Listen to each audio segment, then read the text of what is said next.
mean, I guess that's the answer to the jiu-jitsu. Just turned, made eye contact, and I got nervous. I legitimately perfect.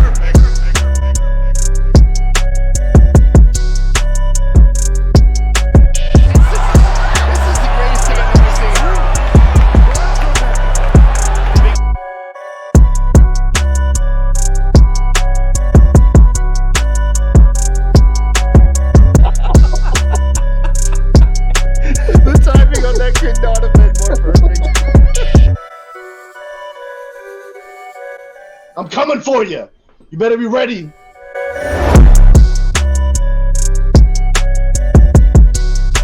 What's up, everybody? Welcome. Actually, you know what? Hey, Kurt, you do the intro, man. Here we are, man. 10th episode. Welcome to Hammer's Podcast. And I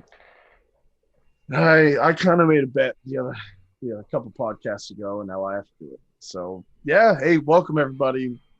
Fuck you.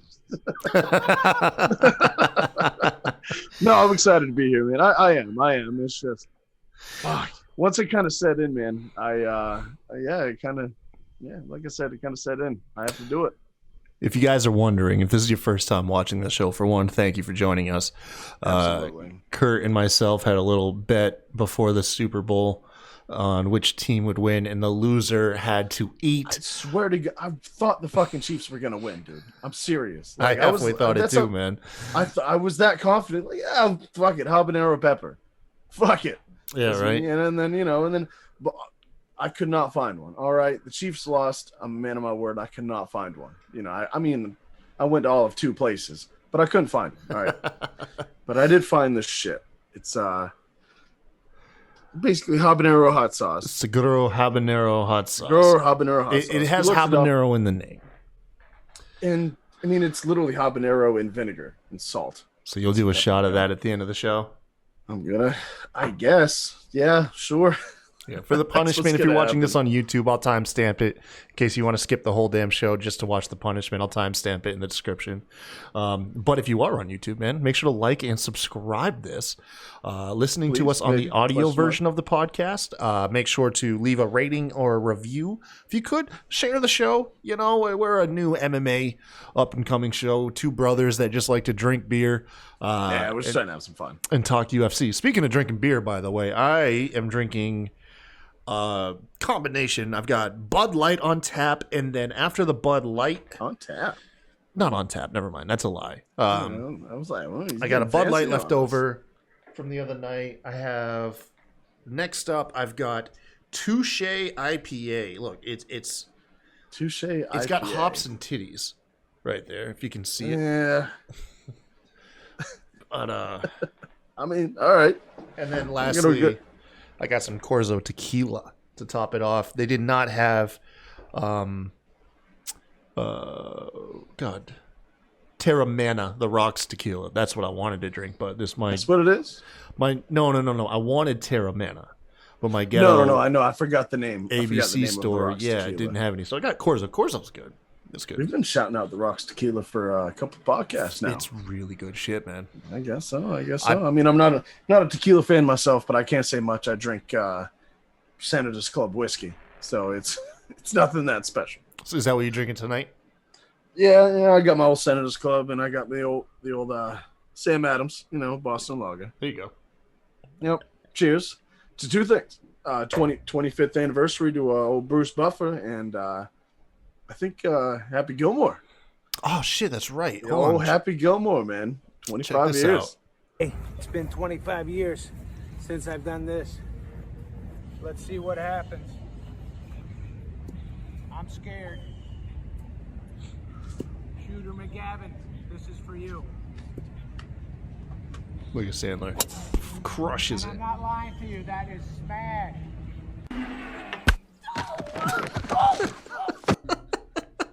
I love so it. Stupid. I love it.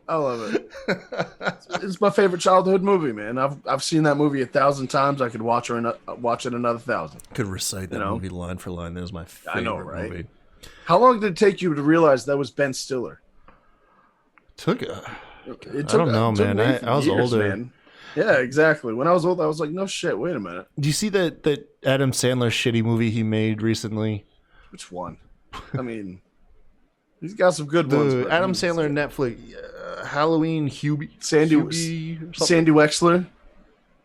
No, No, Hubie Halloween. Yeah, Hubie Halloween. Okay. Ben Stiller reprised that role. He's in the opening scene. No way. Yeah, as the same guy. Nice. Yep, Okay. Damn it. Now I have to watch it. Yeah, I know. Yeah, because I saw it. Because there was, I think he's like the same guy in Sandy Wexler or something like that. I don't know. Yeah, but I watched like the first one a little bit. I think actually that the Hubie Halloween was after Uncut Gems, because he was saying he said, if I don't win an Oscar for this movie, I'm going to make the dumbest movie I can possibly make. He held to it. And I feel like I think I enjoyed it because I was in on the jokes. I mean, I love Adam Sandler, but and there's like I didn't realize Easter there were eggs to like all his other crappy movies. Yeah, exactly. I didn't realize that it was full of those though. That's actually damn it. That's gonna make me watch it now. Just to see how many Easter eggs you can spot. Exactly. Oh man, if you guys want to watch us live like you are right now, we stream on Twitch every Tuesday, either 9 or 9:30. We have to nail now the time. I kind of like the 9:30 starting time. Yeah. Yeah. Little late, but I get to settle in for my like kids it. going to bed though. That's the thing. That's true. I'm not just like rushing my kid to bed, then just pounding alcohol. Like I have them comfortably in bed. I get a couple drinks in. Fair Go enough. and shoot the show. Fair enough. Yeah, man. Oh man. So what are we gonna talk tonight? Entire shot glass though, like yes, entire shot glass. that is a lot. That is a lot of Hot sauce. it's damn near the whole thing. All right. I mean, fair enough. I agree to it, I guess. Fuck. All right, Kamaru Usman. He just fought, didn't he? Well, hold on really quick. I was finishing up the live stream plug. Yeah, stream my live bad. every week, 9 or 9:30. We'll nail down a time at some point. And live on twitch.tv/The Kai Tai Show. We'll give you an announcement. I think I'm either going to rebrand my personal Twitch or create an alternate one. Feels kind of weird that it's like my personal Twitch is the show's official show channel. So I don't know. We'll figure it out. But for right now, live every Tuesday, 9:30 something on my channel for now. Sounds good. It's super reliable. Yeah, a little bit of leeway. Yeah, right. We'll be here every Tuesday. You can count on that. You can count on that. Every Tuesday we'll be somewhere. Yeah. Hopefully not drinking hot sauce. That's all I can fucking think about is that goddamn hot sauce. It's looking at me right in the fucking face, dude. Oh man, and it's gonna be the time just is gonna be ticking. It reminds me, get hey man, closer and closer, I grew up in the golden age of SpongeBob. I'll give SpongeBob a shout out.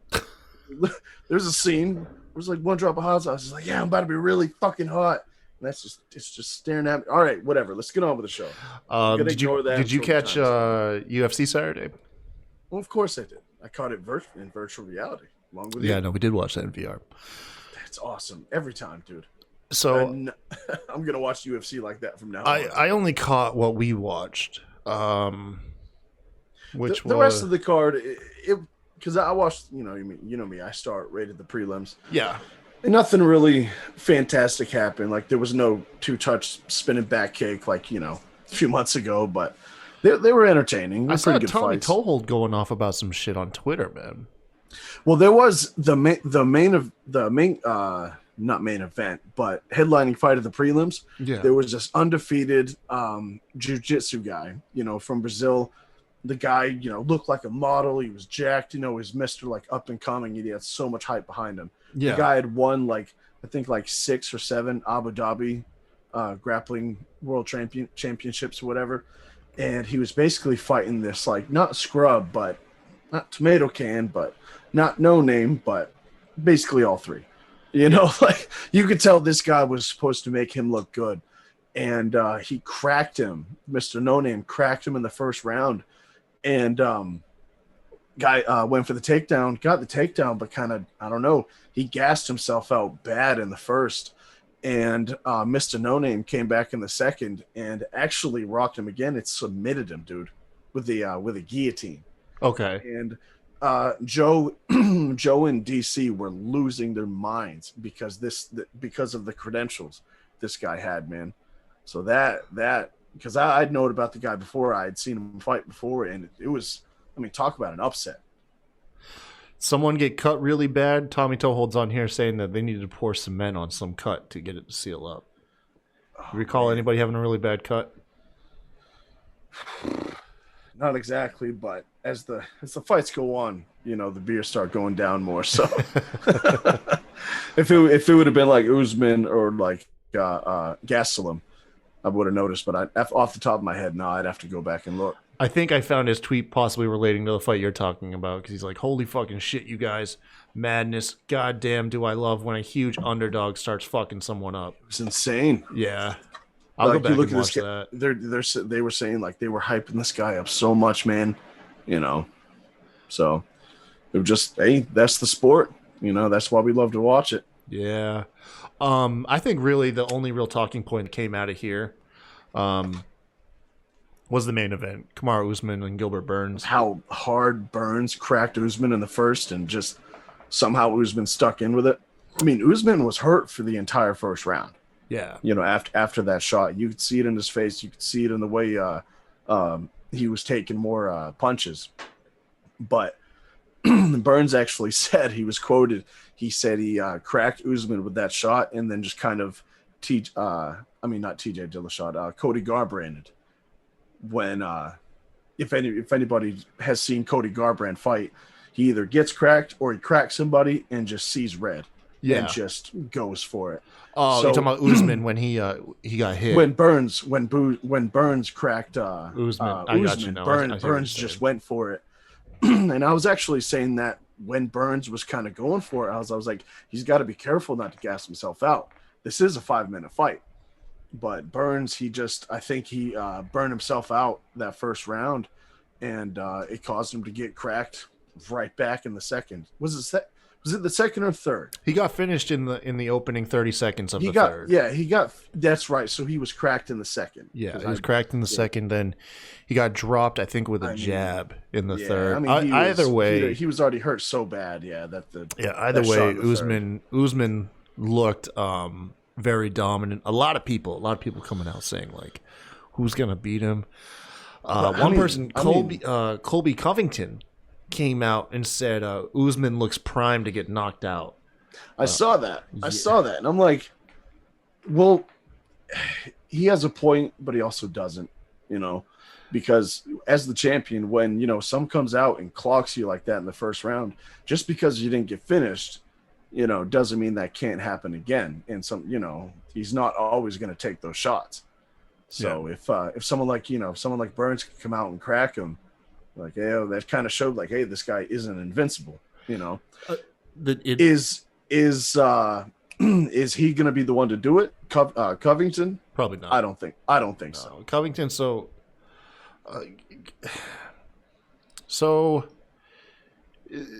two things. I always get reminded of Anderson Silva's fight with Chael Sonnen. When Chael cracked Silva, I was like, this is the beginning of the end. I was like, chips in the armor. Chael might not do it, but it showed that Anderson Silva's not invincible. He can get punched like anybody else. Exactly. Let's talk about Colby Covington. Covington, I think, is so. It doesn't look like he's getting the rematch. No, he took a pretty bad beating when they fought. Yeah, so it looks like although a lot of people had him up on the cards, thought he was going to get a decision had he not got knocked out. I don't know. It's one of those where it could have went either way, you know. Yeah, no, I'm not saying it was a sure thing, but I know a lot of people out there think he won it. Had it gone to a decision. But Colby, I think Colby thinks he's a bigger draw than he is. Because I really don't get excited when I see his name on the marquee. He's been like that his entire career. Yeah, but you know, it was kind of like what we talked about, like what Conor did. If you just keep doubling down on yourself, you build the persona, you double down on yourself, you gain the public interest because you do what Floyd Mayweather did, and you create this persona that people will buy tickets to get you to see you get knocked out. The thing is, When you do lose, Yeah, that balloon kind of deflates. it does deflate, and now No. you don't go. It's like, no, we already saw you lose. Yeah. We already had the payoff. It's going to be so. I think this whole thing with him saying he's going to sit out of this fight, like, because they're trying to put together him and Leon Edwards, I believe. Yeah. I think that's what they're doing. But I don't think Colby wants to fight. Well, I think he wants to sit and see what looks like they're doing is Usman and Jorge Masvidal too, pretty much for the same reason we're getting McGregor and Dustin 2 or 3, which we'll talk that. Yeah. But do you think Colby Covington can afford to sit out a match? Do you think he's granted a title shot if he sits out a match? Like, no, he's for two reasons. He shouldn't be. Like I always, try to speculate. He doesn't really deserve it, and two, he doesn't, like you said before, he doesn't have the draw. I don't think he has that powerful enough of a draw like McGregor or somebody to get that rematch. It may not be immediate, but for him to sit out, that's just going to do, worse for him. In my opinion, to the public's eye, he's got to get in there. He's got to fight, and he's got to win in dominant fashion, and then get on the mic and start talking shit again. Well, they want to do him and Leon Edwards, I believe. Yeah, that'd be interesting. Make Leon Edwards jump through yet another hoop.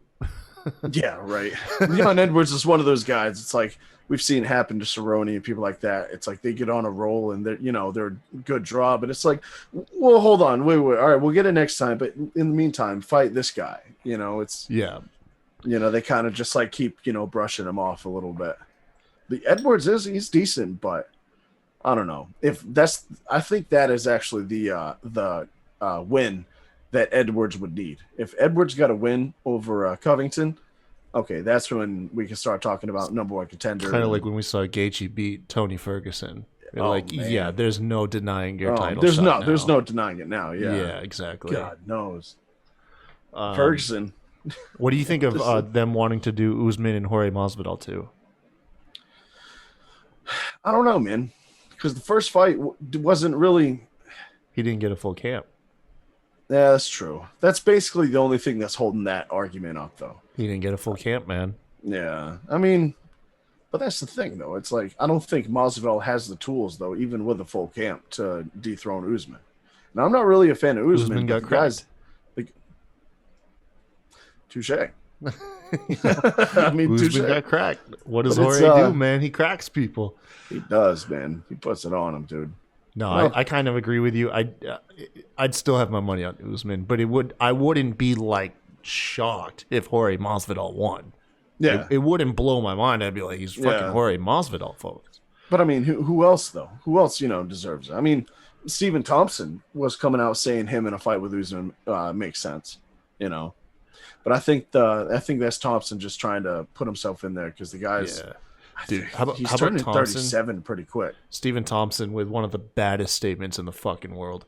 They said he said, he was quoted saying, now I don't know if I have it word for word, but he was quoted saying, if they want me to be a gatekeeper, nobody's getting to heaven.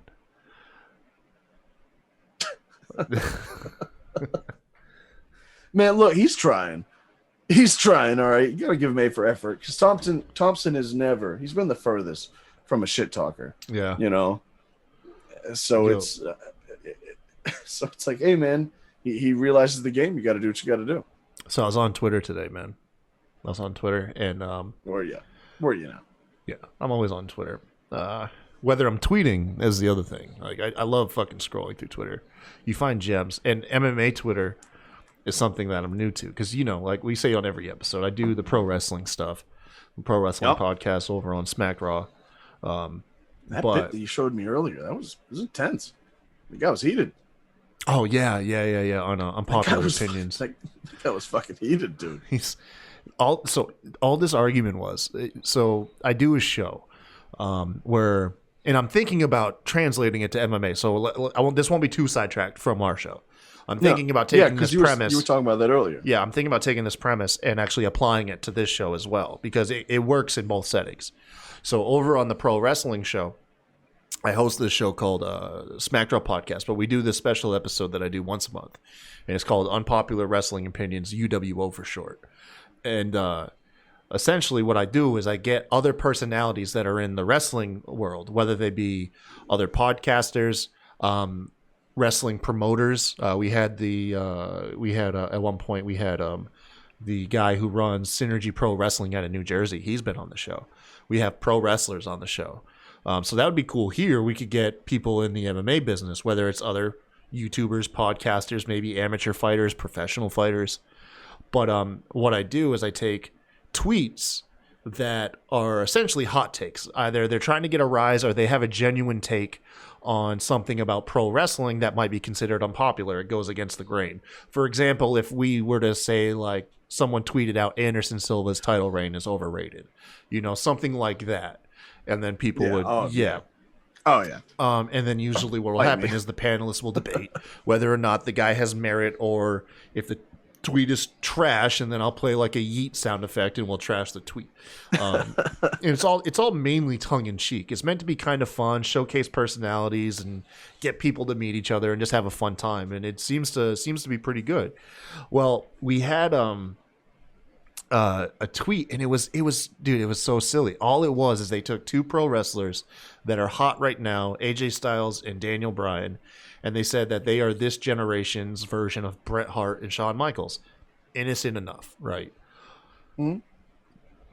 Do people lost their, like, the guys on the show lost their shit? I showed you the clip. The guy is screaming the guy at was this other man. He was screaming at him, yeah. Because you're these sitting guys there were like a selling out the moderator, Tokyo just trying Dome, to keep and he's the like, peace. I don't give a shit about the Tokyo Dome, and it's just. I love how the other guy though, he straight up was just like, at one point he was like, look, man, like, basically, I'm not having a good time, man. I'm just gonna get out of here. So, the guy's just still just screaming. Yeah, the guy didn't even hear him. He's still just yelling. But yeah, I'd like to do something like that with this show. That'd be fun. It would be fun. Yeah, someone has the balls to say something like that. Like I said earlier, it's like, oh yeah, Mirko's kicks are overrated. Like, all right, I'll slam a beer and then tell him what's up. So back to the whole I was on Twitter thing though. Dan the Hangman Hooker tweets something that chilled me to my core. Like, absolute. So this is what he tweets. He says, you hear people say a cut is not a real way to stop a fight. He says, brother, if it was a real fight, I would dig my fingers into your cut and rip your face off the bone. Or is that too real for you? Damn. I mean, wow. Damn. I mean, two things. If you're trying to sell, like, be a personality, all right, I look back a little bit. All right, just like it's a little too much. And if he's being for real, Jesus Christ, dude, like, just choke him out. If he's fucking cut like that, you're a professional fighter. You're fighting some bum at the gas station. You're gonna rip his face off? Oh man, what an asshole! Just choke him out. But no, yeah, that's pretty hardcore, dude. I mean, it's pretty hardcore. And to see, I've watched you fight. Where's that ferocity in the cage, dude? Jesus Christ! Maybe if you brought that energy, Michael Chandler would have left hooked you like Mike Tyson. That's true, man. That's true. God, that was such a beautiful hook. God, the way he turned it in. Oh, that was going for Chandler too, dude. I was also on YouTube. Last little bit of social media surfing. I was on YouTube and I found this. There's this YouTuber who makes the most creative MMA video titles.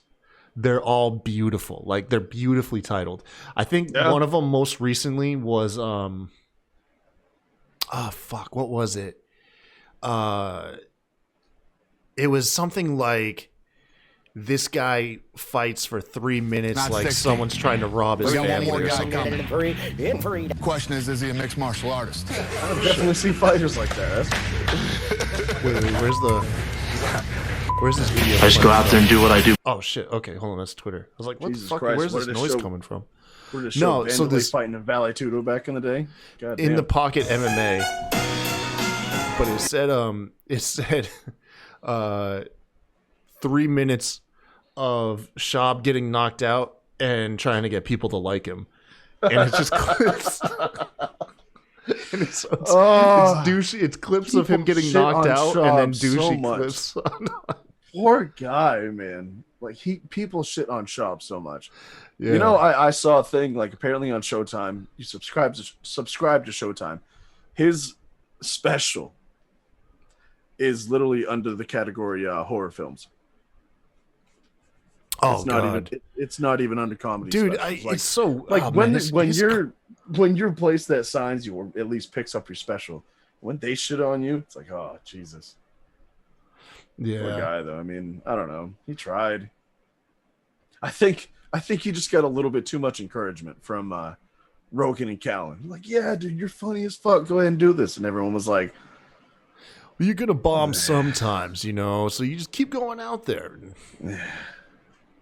I mean, that's also what happens when you release a stand-up special after a year and a half of doing comedy, you know, and getting punched in the head for a living. I mean, yeah, I'm not much for Schaub, his comedy. I'm really not. Nah, just his comedy and just like his just like personality. Like, I don't know if you've ever listened to his podcast or the one he used to have with Callen, but he's just, I don't know, man. Not a big fan. He's not funny. Sorry, Schaub. I'm a nice guy, but you're not funny. I mean, I'm probably not that funny either, but you're not funny, dude. And your pants are way too fucking tight, dude. The title. Somebody needs to tell you. The title was 3 minutes of Dustin Poirier fighting like his family is being held hostage. Yeah. Okay. You could basically sum up Dustin Poirier's entire career by that statement.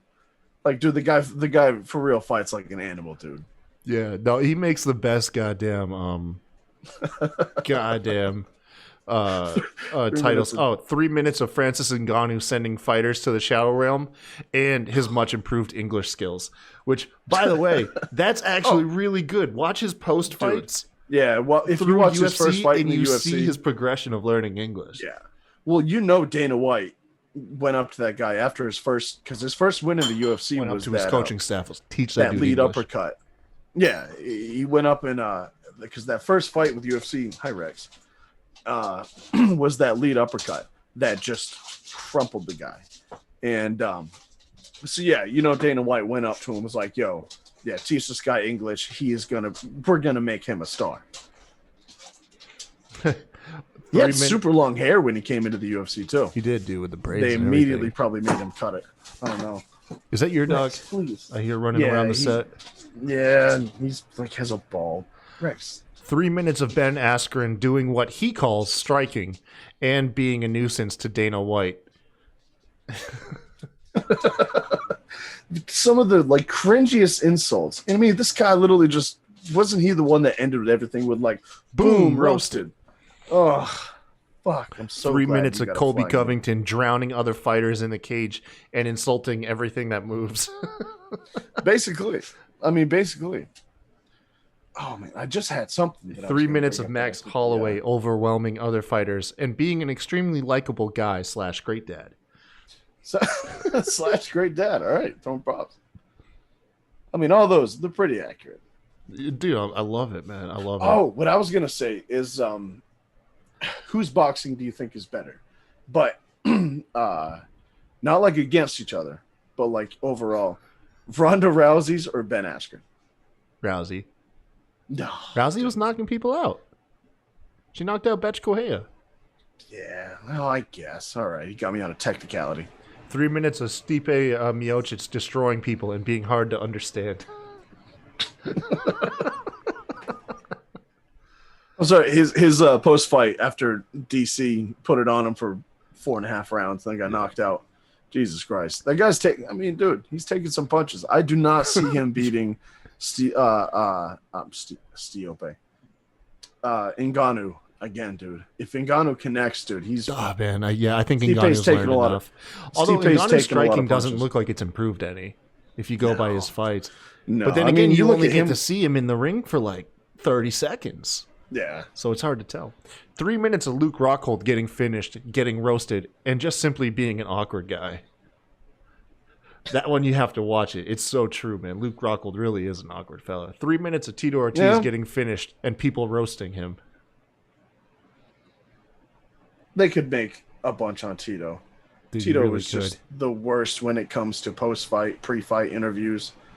Like, he was not, dude. He's like, wasn't he on like some council or something for the state of Nevada? But then he got kicked out because he refused to wear a mask and all that shit. I don't know, but it wouldn't surprise me if that's 100% true. Yeah. Oh no. He was into politics lately, man. But they kicked him out like immediately. All right, I'm done. I think that was the bottom when he started making those videos, like that trend. It's fucking awesome. Since I'm reading off this YouTube channel, I might as well shout it out. It's called In the Pocket MMA. I gotta look them up. I've never heard of them. Yeah, In the Pocket MMA. They have just shy of 25,000 subscribers. You know what? I'm gonna subscribe. Why not? There we go. I subscribed. All right, I'm done reading off YouTube videos. That's it for the social media stuff. So Usman, now they sound interesting. Usman and Jorge. What about Dustin and Connor 3? I mean, you called it, man. The money fight. Yeah, you called it. I put my 2 cents on it. Makes sense. Exactly. You know, it's what overall it's what Dana wants. You know, but I mean, I'm sure Connor fans, I'm sure they want it. Dustin probably wants it too. You know, employed by UFC that wants to make money wants. Yeah. But say Connor loses again, where does he go from there? Probably retires. For real.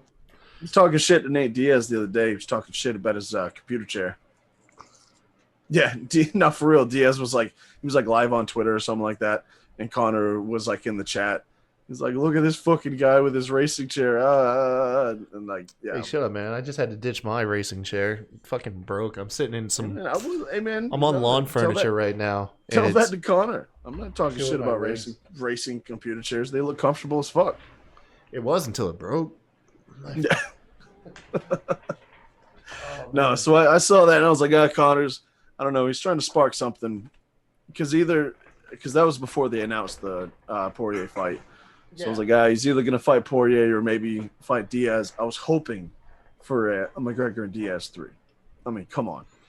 Yeah, I mean, that's another big payday. If you go back and look at that, the second fight with McGregor and Diaz, McGregor, he was running away on several occasions, literally turning his back and like running away. You know, Diaz, he took some punishment in the first couple rounds, but I'm telling you, Diaz took 3 out of those 5 rounds. But here's my problem though, man. I'm losing faith in both Diaz brothers. They're not active. Yeah, that's true. One of the biggest. Well, they're saying Nick. Apparently, Nick has like a fucking hit list, like a murder list.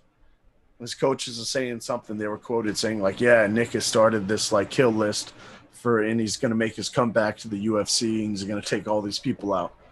I was like, dude, he's got to be pushing 40. He hasn't fought since like 2015. Yeah. I mean, I have faith in Nick. He's always been a great fighter, but God knows you're taking all that time off, you know, and especially same thing with Nate. And what do they always say about the sport of MMA? It's always evolving. Yeah. You have to be in it. You can't be in it, step outside and come back years later and expect to be on the same playing field. Yeah. You know, I'm not saying it's impossible, but the odds aren't really in your favor, dude. Nick Diaz has not fought since that fight against Anderson Silva, and I think that was back in 2015, I want to say. Yeah. Oh yeah, that was his last fight, wasn't it? It was. I don't know. I mean, I'd watch. I mean, it's Nick Diaz. I would watch in a heartbeat. What I'm saying is I'm losing faith in their ability to be relevant in a division. Jesus. Sorry. Hell, we even learned, Nate Diaz's last dominant win over Anthony Pettis. There's a huge caveat in that. An hour before the fight, Pettis sliced his hand open to the point where he needed stitches. They glued his hand shut, and he didn't get a moment to warm up for his fight. It's hard to not say. Wait, I didn't know that. Yeah. He's suing USADA for it because they tested him an hour before the fight. The bottle was defective, the piss bottle. Yeah, and he cut his hand open. I just watched it on Inside MMA's YouTube channel. Subscribe to them too. Wait, Inside MMA is still a thing? Yeah. They're like my favorite MMA channel. Anyways, but yeah, he sliced his hand open an hour before the fight. I did not know that. Yeah, That's crazy. and everybody in the brass was trying to stop the fight. He pushed forward, so we had like an on-site doctor super glue his hand shut, went out there and fought, but he got zero time to warm up because of that USADA drug test. And then he went out and got dominated by Nick Diaz. Something did look off to the man had a fucking gash, like a gaping hand wound during the whole fight.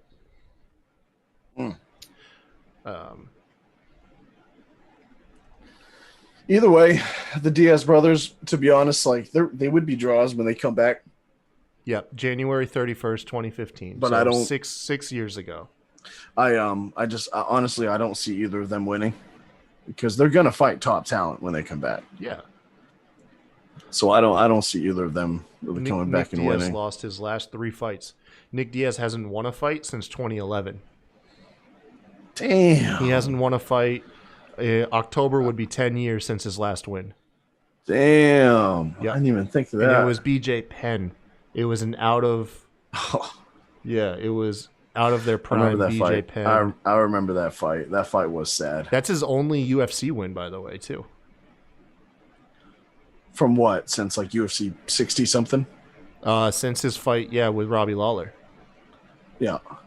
Because he went off to Strike. Yeah, because he fought a lot of fights outside of the UFC. Yeah, he fought Strike Force. Yeah. Diaz's fight library, like good library, is outside UFC. He doesn't have like a good UFC right. Yeah, you never really think about that. Yeah, his brother Nate really did come into his own, man. He beat his last UFC win besides BJ Penn was against Gleison Tebow in 2006, UFC 65. Gleison 65. Yeah. Gleison Tebow, that's a name I haven't heard in a while. Yeah. Guy was built like a little tank. No, it's weird because your memory, you think of all these awesome Diaz fights and then you associate him with UFC and like, no, almost none of it happened. You have his highlights with it's all BJ Strike Penn, Force. Robbie Lawler, and then you have all of his highlights in the Anderson Silva fight and he still lost that. Technically no contest. But it's weird, man. He hasn't won in 10 years. Almost, yeah. Who would he fight? Who, for one, would he come back as a middleweight or a welterweight? I think probably he always fought at middleweight. So, God, who does he fight at? Middleweight? He always fought at welterweight. He fought for the welterweight title. He fought GSP. He fought at middleweight a few times too. I think Strike Force he was a middleweight. Yeah, maybe. If I'm not mistaken. No, because he fought Paul Daly. Yeah, I think he has fought a middleweight before, but I'm not. He was a welterweight, and I think that was part of the reason why Nate Diaz stayed out of that division. He stayed out of his brother's division. I don't know. I don't know who he would fight. I would honestly. Who would he fight that wouldn't freaking wrestle him or beat him on the feet? Because he's never been the fastest on the feet. He just kind of, picks at you like, the old Diaz way. Yeah. But nowadays, man, Jesus, you look at some of these middleweights. You can't just sit there and do that. Let's see. Let's look at the welterweights and middleweight division right now. Right off the gate, I feel more comfortable in the middleweights, just without even looking at nothing. But let's take a look at who's in these welterweights. You got Lawler at 15. Neil Magny. Damian Maia would be an interesting fight. I'd watch him fight Damian Maia. That would be a good fight. I'd like to see him fight Maia. That would be a good fight. You got Chiesa and Stephen Thompson. 40-something years old, still going strong. Oh man, if he fought Stephen Thompson, he would just get chipped away at. You think so? Oh, all day. Yeah, Thompson has a really good gas tank. And still to this day, he is such just a pinpoint accurate striker. How about this? How about he gets revenge for his brother and fights Jorge Masvidal? That'd be good. God damn, has a good story to it. I was either thinking that or he fought Robbie, because they could make a fight out of that. Yeah, rematch. You get the highlights from the old UFC. Yeah. Yeah. Let's go up a division. Brandon Brad Tavares. You got Chris Weidman at middleweight. That'd be interesting. Oh man, he's way Uriah too big. Hall. Jesus Uriah Hall Christ. gasses. He could overwhelm Hall if he doesn't get caught. Yeah. You're right. Hall and Weidman were actually supposed to fight, I think, the last UFC, but I think it got canceled for some reason. But it basically just got pushed to a further date. Gotcha. And then maybe Darren Till. And It's then a decent fight. you look at the top three of definitely middleweight, needs a fight. and it's God murders knows. row. Jared Cannonier, Paulo Costa, Robert Whitaker, and then of course your champ Israel Adesanya. Yeah, no. Israel would murder Nick Diaz. Oh yeah. People think he's gonna murder freaking Jan Jan. Blachowicz. Yeah. Yeah, Jan man. Blachowicz. I just, for one, I don't know why they're fighting. Like Jan literally just won the title, and he's already fighting another champion. Like I don't. And the same thing with Izzy. Izzy just won the title. What, like 2-3 fights ago? Well, it's not Jan that's making the change. Jan's defending his light heavyweight title. It's Izzy who's moving up. Well, I'm just. You can't put I'm any just saying blame the on fight, Jan. The fight period. You know, They're 'cause trying to the make fight- Izzy a star. They're trying to just he's part of this whole double champ thing it's fading out, but it hasn't quite fizzled out yet. Where they're trying to make all these double champs. Yeah. In my opinion. And so Izzy already has an attitude, has kind of a voice. They're trying to make him into a star. I think they're trying to have him take John Bone's spot. Yeah. As the Johnny's going to outspoken young heavyweight, champion, man. you know? God knows. I mean, when though? Talk about Bones going to heavyweight. Like I really want to see. Want It's to like see one of those fights. things. It's like it's kind of like when they say it's going to snow here in North Carolina. It's like I'll believe it when I see it. Yeah. You know, Well, apparently it's official. he's going to wait gonna out, finish out his Stipe career, and and Ngannou. Dude, Ngannou and John Jones. Ngannou knocks out John Jones. Oh my god! Could you imagine? yes. Could you imagine? I mean, that would be. Fuck, it'd be better than home kicking Ronda in the face. Oh, You know, that would be a feel good moment in MMA. because I mean, how does Jones? I mean, I know Stipe doesn't have shit for wrestling, but just. You think Jones is going to be able to pick apart Stipe? Stipe is going to be like a not marauder. Stipe. I said Stipe. No, I mean Ngannou. Ngannou. I meant Ngannou. Ngannou's going to be like a marauder. He's gonna- But the thing is, because Jones, he's faster than him for a you think couple Jones rounds. could play Matador? Do what Holmes did to Rousey? You think he can really play Matador? Play that game? I don't know if with he wants Ngannou? to. I don't know if he wants to. But I mean, and that's the thing. And then how would he Rosenstrike take tried to him play down? Matador. Look what happened to him. Oh Jesus Christ! You know? Jesus, you know how fucking scared Rosenstrike probably was when he just started swinging. Because if you go back and look at the fight, Ngannou was like, I do not care, and just started swinging for the fences. Imagine being Rosenstrike, like, oh my god, this man's trying to kill me, and then he wakes up, just wakes up. Yep. Doctors are like, oh, okay, never mind, he's not dead. Like, fuck, the first shot just bang. No, long story short, Nick and Nate Diaz. I don't know. I think their time's come and gone, man. I think they're too old. That's what I'm saying. They I'm right waited there with too you. long, man. They were I think they were just a little too stubborn, because that's always what it was in the UFC. Yeah, they They thought they anti-authority. were better man. than it. Yep.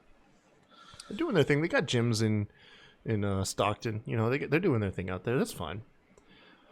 We'll move on to our last topic. No, we got a couple more. We'll breeze through. Do this. we? We got a couple more. For one, I see you have that junk waiting. Stefan Struve retired. wanna do Apparently, it. what were you telling me about this? Stefan Struve did retire, and he retired before and came back, but this one is final. Yeah, he apparently he's actually suffering some potential long-term health issues, and he was like, "Yeah, I'm calling it quits." I read it was like something was like vertigo. He's suffering from natural vertigo now. He's suffering from hearing loss. And a guy, let's be honest, a guy that big, he's gonna suffer from regular health problems that won't even come from MMA. Yeah, Taller, bigger people like that later in their life. So I think it was the right move. You know, he's been taking a lot of hard losses. You know, he's a good fighter. You know, and he had a decent career. Like you said, beat Stipe. I mean, fuck. You know, apparently the greatest heavyweight of all time. You know, knocked him out. But no, I agree. Yeah, best wishes to Struve, man. A lot of fun watching him fight too. He was such a wish he could have went out on a win, but he was UFC's. It was kind of like UFC's version of like one of those Pride. Now, not that Struve no insult to him, but like Pride like to have like those freak show fights. I was just thinking and those Struve too. was Yeah. Struve was both. But Struve was legit. He was legit. He was a good fighter. Like an attraction, like an actual attraction too. So. Yeah, the guy's jiu-jitsu. I mean, seen him pull off some of the sweeps. You know, he did. You know, the guy was talented. But yeah, I guess it was his time. His last loss was to Taya Tuivasa. Tuivasa? Yeah. All right. It's pretty bad. So, Kurt, this is what we're gonna do here. All right, we're gonna do two things. I think I found a fun way to close the show. Okay. Yeah.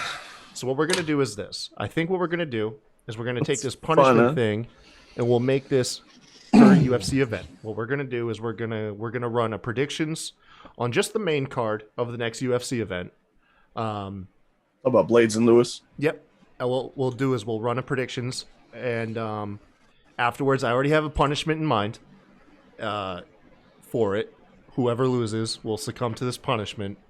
And then after we finish that segment, we'll go in and preview the Bellator tournament while you're suffering from your hot sauce shot. How's that sound? Okay, just tell me when to take the shot. Okay, I got you. All right, so here we go. This is what we're going to do. Not only are we going to predict winners, but just in case we're too on key, like with our predictions, like we predict the same shit, we can do what's going to be called confidence points. I picked this up from another podcast that I watch. So there's 6 matches here. Each match, you're going to assign a certain amount of confidence points in the winner. And since there's 6 matches, you can only pick the points 1 through 6 one time apiece. Meaning, since there's 6 fights, one fight you can pick 1 point for, another fight you can pick 2 points, another fight you can pick 3, so on. So the most confident you are in a fight, you'll pick 6. The least confident 2, but you can't repeat a number. You'll catch on as we're doing. Okay, this. No, I got you. You got you. Okay, so the first one is going to be Orlovsky versus Tom Aspinall. Oh man, Orlovsky of 1. Okay, so such a fan, but yeah, because I've seen this other guy fight, you know, and he's no slouch. But okay. And then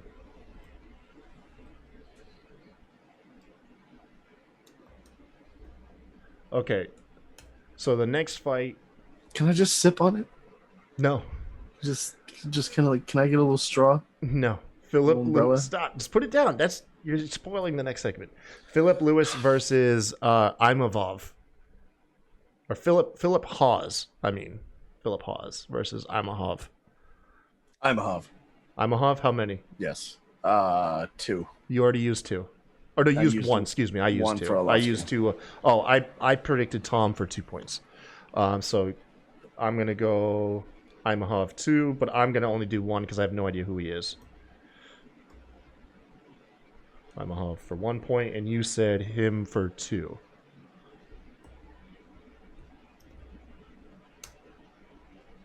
Yeah, okay. All right, moving on. Olenek versus Dawkins.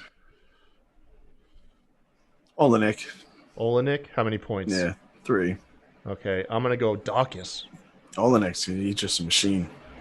All right, I'm gonna go Dawkins for 3 because I'm really confused on who he is. Yeah, we already are so different that it's guaranteed one person. There's no way we're going to tie on this. You said 3 points? Yep. Okay. Yes, sir. All right. And then we've got Charles Rosa versus Derek Minner. Oh, going with Rosa. Rosa. Me too. I'm gonna go Rosa for 5. So I Going have for 4 4. and 6 left. How many points for you? 4. 4. Rosa for 4. Yeah. Okay. So I've got 4 and 6, and you have 5 and 6 left. Ketlin Vieira versus Yana Kutansaya. I can never say her fucking name. It's like Kun. It's like Kunitsaya or something. But yeah, I'm going with Blondie. You're going with Yana? Yeah. How many points? 5. 5, I guess. Yeah. Fuck. All right, last point. We're both all our confidence points is in this main event. You and me. Oh yeah, dude. Blade 6. Blade easy. 6. Yep, same here. Yeah. That's completely what I was like, no, I'm saving 6 for Blades. Yeah. All right, God, cool. I mean, I hate to count Lewis out because we've seen him come back so many times, but I mean, Blades.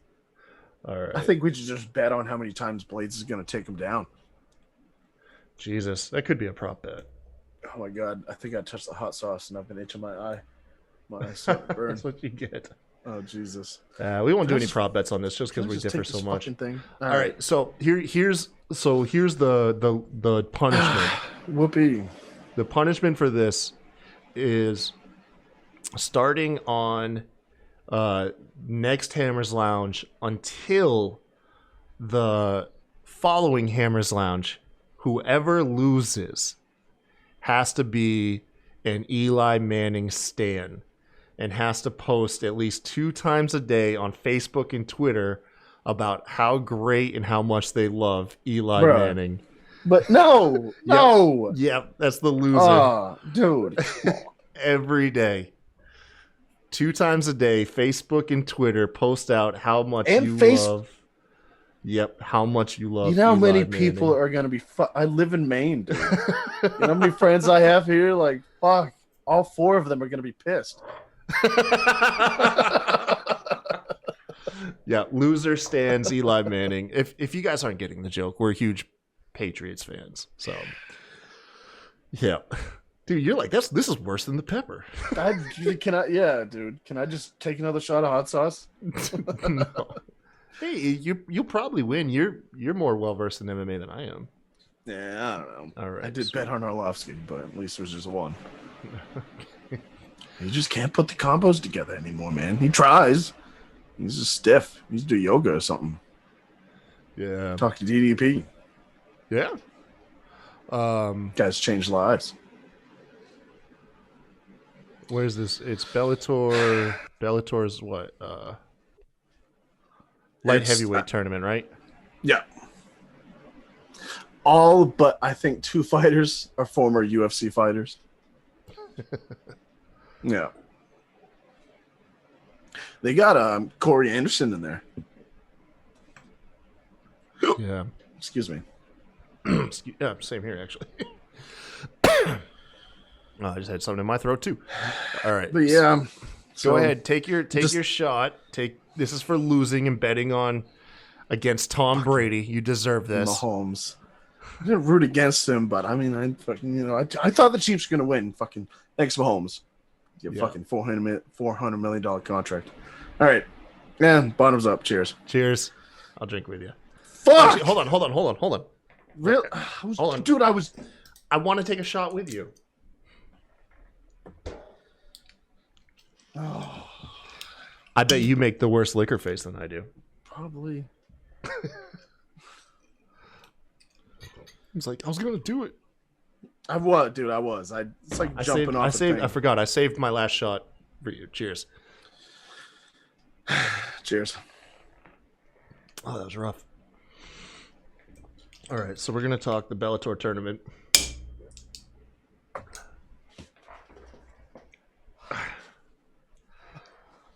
Is it hot?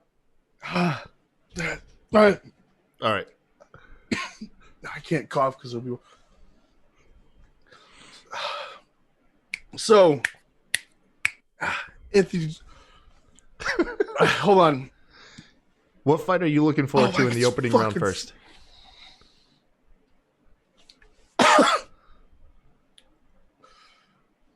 hold on. Oh my God, I'm good. No, that's all right. So Anthony Johnson is fighting. Oh my! Hold on, it's like something stuck in my throat. Anthony Johnson is fighting Yoel Romero. Both recently just left the UFC, and what a fucking fight this is, dude. I mean, come on, this fight is fucking great. This fight is awesome. And hold on, I'll finish it. Why not? And I mean, I remember when he fought Glover Teixeira. All right, I'm back. I'm here. When he fought Glover Teixeira, and he caught him with that uppercut coming in clean. I feel this. Oh my fucking God, it's hot, dude. I need some blue cheese.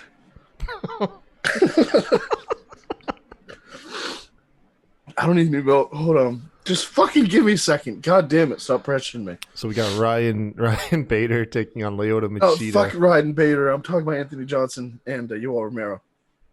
All right. Okay, it's not that hot anymore. Oh, the back of my throat is fucking killing me. All right, I'm good. So, Yoel Romero and fuck. It's like sinking in. I'm crying. All right, hold on. See that show I'm getting it out. I'm gonna fucking get it out. Yoel Romero, Anthony Johnson, my honest prediction. Yoel probably won't be able to take him down. Anthony Johnson is just too big. Anthony Johnson is gonna catch Romero, and he's gonna knock him out. Fuck it, that's it. Yeah, he won't be able to take him. Yeah, dude. I guess what else? Are we good? So here's the betting odds: Yoel Romero versus Anthony Johnson. Yoel at a -150. Yeah, you look like you're suffering. Ryan Bader, the -500 favorite in his rematch with Lyoto Machida. I mean, oh my. I agree, actually, because Lyoto Machida, he's been falling off for years, man. But like, he can't really stuff the takedowns much anymore. And his striking, like, that's the thing. He's been so reliant on pinpoint striking that he's in his 40s now. It's starting to fade. So it's, I don't know though. Ryan did just get caught with a big head kick in his last fight, and he was TKO'd by that guy. But isn't he still currently the heavyweight champion? No, he just lost it. Wait, so no, he lost both titles? He was a double champ. Yeah, I think he just lost the light heavyweight that he fought in. That was the fight? Was that the fight? I think Vadim Nemkov is the one who knocked him out, who's facing Phil Davis. He caught him with a head kick early, and it rocked him, and then he ended up putting him away. But yeah, dude, I mean, Bader's still super strong wrestler. He may not have the best striking defense, but he's a super strong wrestler. Yeah, I feel like he just grinds out. Oh my God, I'm spit. I'm trying not to like smirk. Yeah. Like, you're entertaining. I'm not smirking because like I'm happy you're suffering. I'm smirking because you're entertaining me. I'm fucking trying, all right? All right, so no, he did. He got caught and he got put away, but I just don't think Lyoto has it in him anymore. Vadim Nemkov, who put away Ryan Bader, is the -350 favorite against Phil Davis. Oh, that's who's fighting Phil? Yeah. Because I knew Phil was fighting, but I didn't see who. Yeah, he's fighting the current champ. Yeah. So no, it's fucking great tournament. Hopefully, it doesn't take them 3 years like it took the heavyweight tournament. Yeah. So yeah, the heavyweight tournament Shimarov turned out to be such a joke. And then the last fight's Yag Shimarodov. Sorry, I butchered that. Taking on Sorry Corey if I keep Anderson. like snorting on the mic, but I'm like my inside of my face is like sweating. Makes sense. It's still hot, but it's like traveled further. Now it's just like in my body, and it hurts. But I'm good. Yeah. The heat's kind of gone away. It's just chilling, like in the back of your throat, like you're trying to swallow a horse pill, and it fucking is chilling there. But the horse pill is on fire.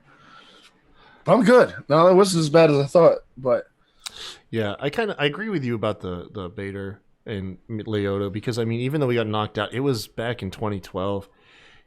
Bader ran straight first into it. Yeah, and I mean his last loss is to the current champion, so he's still one of the best light heavyweights. Yeah, But in this fight with Lyoto,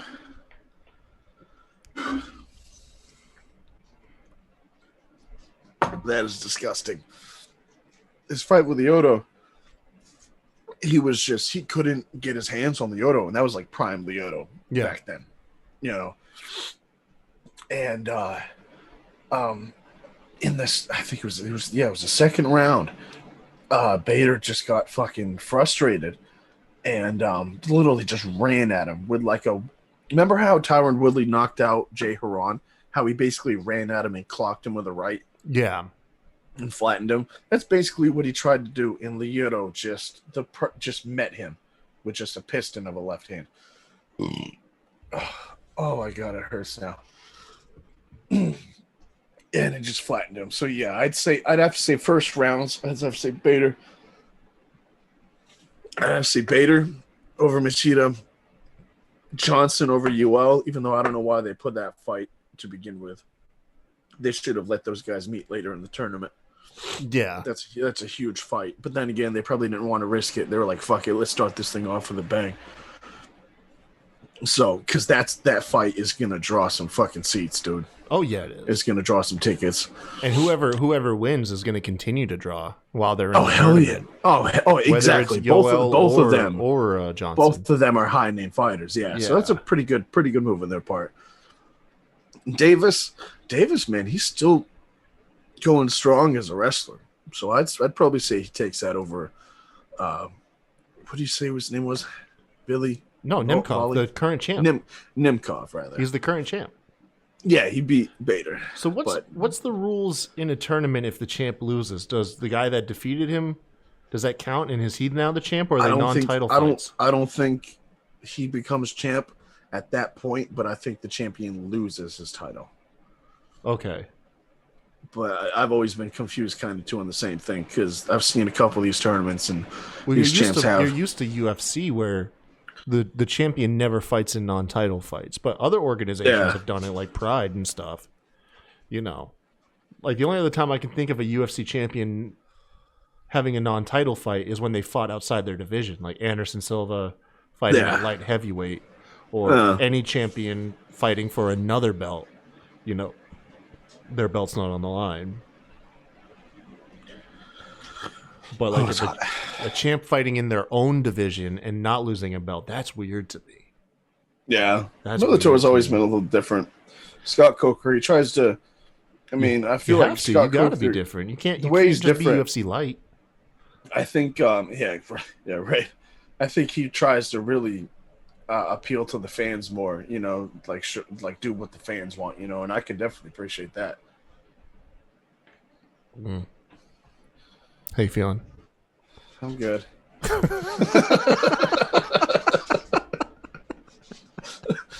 All right, man. We'll call it a night here. We just hit an hour. We'll call it a night. Fucking all right, cool. I'm never doing that again. I'm not, dude. If I had to eat a pepper, that'd have been so much worse. Yeah, that's all I was thinking. I was like, damn, you kind of got through that pretty quick. Habanero, that's going to end the show. Yeah, no, that would have ended the show. Hi, Rex. My dog just burst in my room. I saw the door. Yeah. Did you? I saw the door. Yeah. I don't think the stream caught it, but I caught it. Oh, okay. Anyways, I know you're excited, buddy. You want to close the show while you're suffering? I'm good. Yeah, I'll do it next time. All right, man. Send her away. Once again, thank you guys for watching. Please don't forget to like and subscribe to our YouTube channel. We're working really hard over there. Hit us up on Twitter, myself at The Kai Tai Show. Hit up the show's Twitter handle where you'll still get a hold of the both of us at Hammer's Lounge. And then, of course, Kurt at Hammer MMA. But like always... Like Just always, keep going. folks. Just keep going. Y'all have a good one. Thanks, guys. I love you so much. I Bye. guess that's the answer to the jiu-jitsu. You know. Just turned, made eye contact, and I got nervous. Like, I legitimately. Perfect.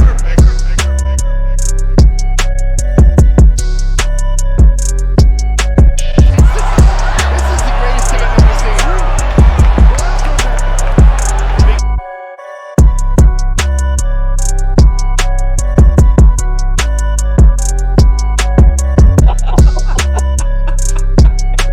The timing on that could not have been more perfect. I'm coming for you. You better be ready.